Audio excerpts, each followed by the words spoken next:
In this lesson, we will learn what are the applications and challenges of generative AI. So we can easily generate content, images, logos, banners, as well as summarize PDFs using generative AI. But we should also understand the challenges behind it.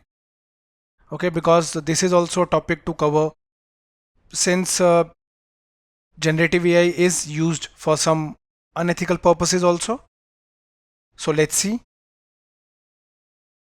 Now let us see some applications and challenges of generative AI.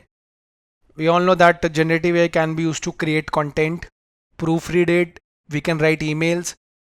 Okay, we can also create characters, 3D images, games.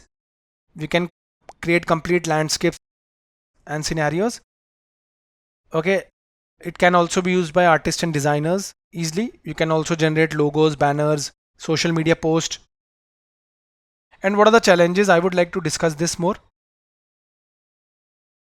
We all saw that these generative AI models are basically considered to have ethical concerns, quality control, biasness. Also, the images you are generating, the text you are generating, some people say that it can have copyright issues, or even on YouTube, they are asking that is your video generated by AI or not? So you can explicitly mention it. Also on Instagram, there is an option to add your AI label. Okay. With that, one of the challenge or issue with Gen AI. Okay, so here it is. On Google Gemini, once it was showing some misleading results like people can eat rocks and they can glue pizza.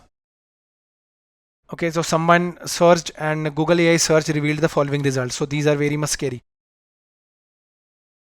When you'll learn about Google Gemini, so now they are showing a disclaimer that if you're creating a fitness plan or a meal plan